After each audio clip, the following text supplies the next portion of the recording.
Hello everybody and welcome back to a World of Warships Blitz video.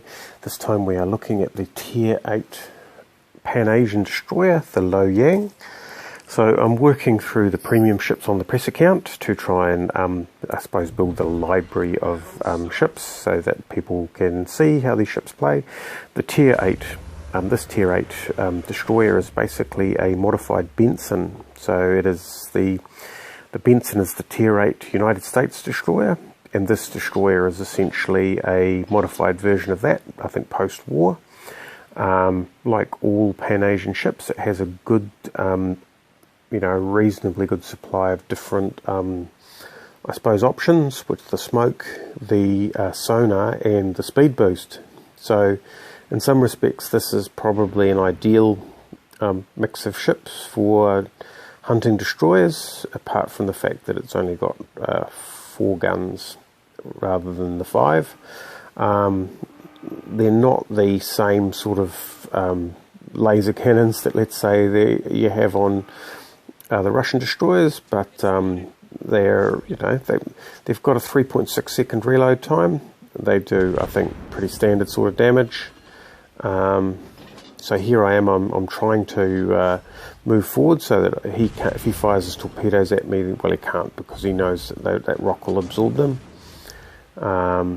And so we've chased one of the destroyers out of the cap. The other destroyer's getting chased out of the cap, which is good. And we'll get some shots into him. So you can see that the guns have a fairly high arc. The range is, well, the range feels okay. I mean, hitting destroyers at long range is actually quite a hard business anyway. So there's a battleship down there to the, or 2 battleships down there to the south. But I think my role, there we go, we'll let the Cleveland get in there and start to hold the cap. He's a good choice. You can keep that other destroyer honest, and I'll chase this destroyer, because at the moment we seem to have lost a destroyer down in the far cap. It's being lost to the enemy. The middle cap is being taken by the enemy. We have 1 cap, we need more than that in order to win the game. So I'm going to head off down towards the middle cap, and this Benson, this actual real Benson, is my target. So he's stuck on, he's stuck with his turn. He's decided to chase after our Bismarck. And so what I'm going to do is, well, I've opened fire in order to let him know that he's not welcome. We'll fire some torpedoes just to the rear of the Bismarck, so that he gets punished if he tries to drive around the back of the Bismarck, which he's trying to do. I'll launch at this Bismarck, light up the smoke. We don't get any hits, but we do force him into onto the far side of the Bismarck. I'm not sure if that really helped or not. But with my smoke, we can, well, between us and the Bismarck, we finished him off. Unfortunately, the Bismarck has taken a lot of damage. So what I'm going to do here is I'm going to drive through my smoke, get behind this Bismarck, which forces this Bismarck to choose between me or our friendly Bismarck. So let's see which choice he makes.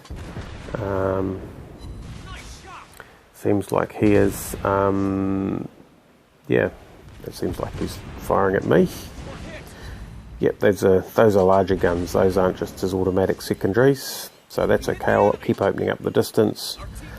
So that now he's going to have to turn his attention back to the other Bismarck, and he'll be rotating his turrets. So although I may not have actually damaged him much, I've distracted him enough. Right, we've got a Kagero here. They've fired off a couple of lines of torpedoes. I should probably not have tried to turn inside. If I'd gone through the middle, I would have saved myself a bit of damage, but as it is, we fire enough torpedoes that we force him into, well, actually, the first salvo of torpedoes got him, so that's all that's needed. And here, the tactic I'm going to use here, and I've run out of speed boosts, the tactic I'm going to use here is to take that capture zone and head back into the battle. Now this Tirpitz has a rather unhappy choice. He can either turn around and not really influence the battle, but try and contest the capture circle, which I'd probably capture anyway and hide behind a rock, or he can abandon it and head off into the main battle, which he's doing. If I was him, I probably would have tried to head off towards the centre cap, but he's trying to close the distance, I think, to one of our friendly battleships. And I suspect that our friendly battleship is probably quite heavily damaged, so he's going for the easy target and for the points, but he's not in a position to go for the win, which is unfortunate for him. 56 seconds, and I'm going to chase him, but without the benefit of any speed boost. So that's my third capture zone. I've got 51 main battery hits, 6 torpedo hits, 33,000 damage, which is sort of, well, pretty low for a tier 8 battle, but still. You can see how useful this little ship has been, and I haven't even used the sonar. I've only used one of the smoke. Yeah, it's been quite a fun ship to play, and I'm going to have to say that I'm actually quite impressed with it. I'll play a few more games and see how we go. Yep, so I think we've lost our AK-17, North Carolina, so El Vigil, I think it was, has taken down at North Carolina. 6 seconds on the game. I mean, hey, I'll get some main battery hits, and that's about the strength of it. I think I might have overshot there, and the game finishes, and I get a battle star, which I'm going to have to put down to those 3 capture zones, because I think I only got 1 kill in that battle, although I was pretty close with some of the other ships. Only one did it, and let's just see what's going on as the screen loads. So only 1 medal, a battle star. Let's have a look at the results. So it's a fairly low damage battle, mainly around capture zones, and yeah, so all the damage seems to have happened to a few of the ships. Our North Carolina did no damage. Well, that's no good. So 53 hits, 6 torpedo hits, 3 captured zones, a couple of fires, so not bad actually. Considering the fact that a lot of the battle was spent travelling. So let's have a look at the stats. 16,284 hit points. Obviously not much in the way of armour there. 35.84 knots.